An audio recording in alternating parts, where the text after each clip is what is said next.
Assalamualaikum warahmatullahi wabarakatuh. Selamat pagi kepada teman-teman dan juga Bapak Ayatullah Misal Musafi sebagai dosen pengampu mata kuliah kebijakan publik.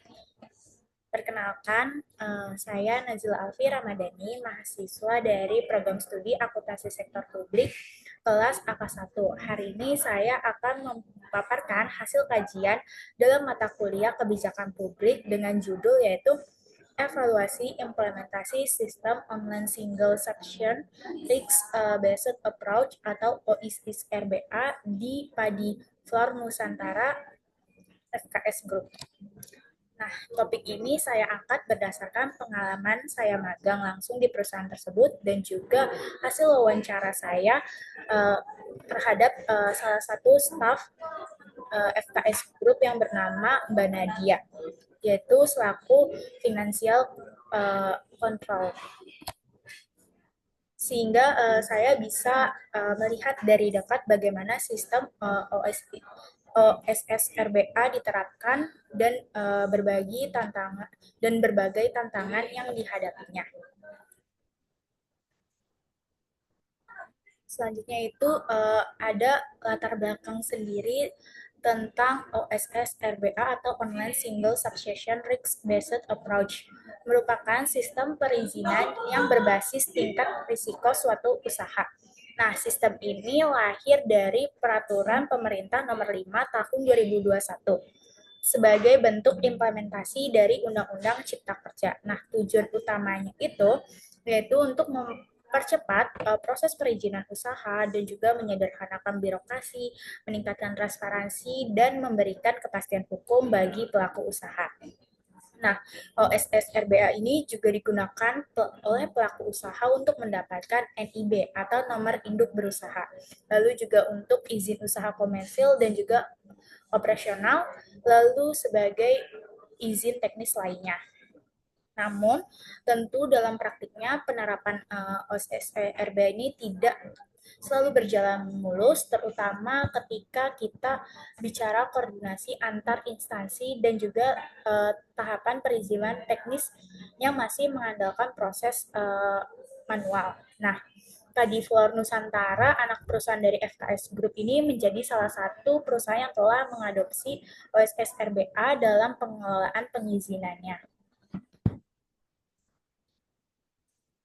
Nah, lalu bagaimana sih analisis efektivitas kebijakan OSS RBA di FKS Group sendiri? Yang pertama itu dari sisi efektivitasnya. Jadi OSS RBA ini memang memberikan dampak positif.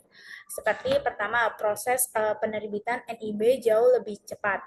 Nah, yang kedua itu ada tidak perlu lagi datang langsung ke kantor instansi terkait. Yang ketiga itu semua bisa diakses melalui sistem online. Namun, ketika masuk ke tahap perizinan teknis seperti izin lingkungan, izin operasi gudang atau distribusi, atau izin dari BPOM, Dinas Kesehatan, dan lainnya, maka sistem ini masih bergantung pada proses manual seperti verifikasi dokumen fisik atau bahkan kunjungan lapangan oleh petugas. Ini menyebabkan bottleneck sistem online sudah cepat tapi tersedat karena instansi teknis belum terintegrasi sepenuhnya. Maka OSS RBA bisa dikatakan efisien di tahap awal tapi kurang efektif saat implementasi lanjutannya. Lalu selanjutnya pada tahap transparansi dan juga responsivitas sistemnya. Nah, jadi di dashboard OSS RBA, pengguna bisa melacak status perizinannya. Namun, sayangnya statusnya masih sangat umum, hanya tertulis menunggu verifikasi instansi terkait.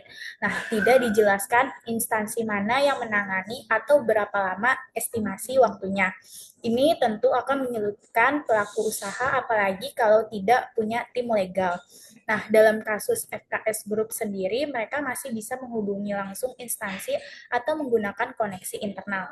Tapi bagi pelaku usaha kecil atau UMKM tidak tahu harus menghubungi siapa dan juga tidak tahu apakah ada masalah pada dokumen atau tidak dan akhirnya membuat proses terhambat sangat lama. Selain itu, bantuan teknis OSS seperti helpdesk atau call center sering tidak responsif. Pada hal ini sangat dibutuhkan oleh pengguna.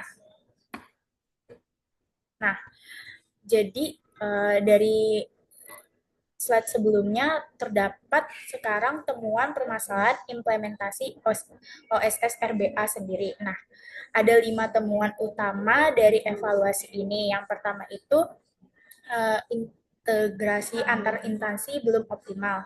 Misalnya tadi data dari OSS tidak langsung masuk ke dinas teknis atau tidak update secara real time.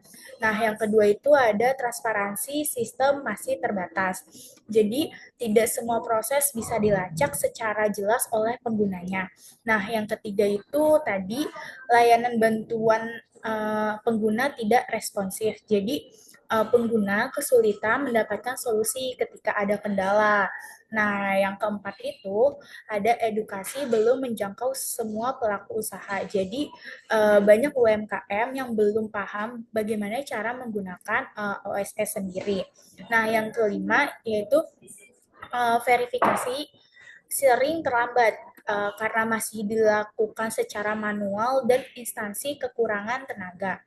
Nah, semua ini menunjukkan bahwa OSS RBA belum sepenuhnya inklusif dan cenderung lebih memudahkan perusahaan besar daripada usaha kecil. Maka dari itu, ada rekomendasi atas kebijakan dalam OSS RBA sendiri. Berdasarkan hasil evaluasi, saya memberikan beberapa rekomendasi berikut. Yang pertama, tingkatkan integrasi antar instansi. Jadi, OSS harus terhubung secara langsung dan real time dengan semua kementerian dan juga lembaga teknis. Nah, yang kedua, sediakan pelayanan bantuan interaktif seperti live chat, terus ada fitur konsultasi langsung, atau ticketing sistem yang responsif. Nah, yang ketiga, perjelas status proses perizinan. Jadi, tambahkan detail seperti instansi penanggung jawab dan juga estimasi waktu penyelesaiannya. Nah, lalu yang keempat itu lakukan edukasi berkelanjutan kepada pelaku usaha, terutama UMKM di daerah yang belum akrab dengan sistem digital. Nah, yang terakhir, laksanakan monitoring dan evaluasi secara berkala. Nah, supaya sistem terus berkembang sesuai dengan kebutuhannya. Baik, kesimpulannya yaitu sebagai penutup dapat saya simpulkan bahwa OSS RBA merupakan langkah reformasi birokrasi yang sangat baik dan inovatif dalam mendukung kemudahan berusaha di Indonesia. Namun, dalam praktiknya masih menghadapi berbagai tantangan, seperti yang pertama itu ada keterbatasan integrasi, yang kedua itu ada kurangnya transparansi, dan yang ketiga belum inklusif sistem terhadap UMKM. Nah, oleh karena itu perlu ada perbaikan sistem teknis, terus juga peningkatan layanan, dan juga edukasi yang berkelanjutan. Dengan begitu, OSS RBA tidak hanya menjadi sistem perizinan yang cepat, tetapi juga adil, transparansi, dan juga menjangkau seluruh pelaku usaha secara merata. Terima kasih atas perhatiannya.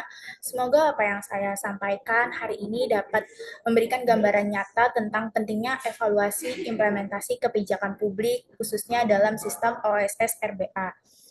Sekian, terima kasih. Wassalamualaikum warahmatullahi wabarakatuh.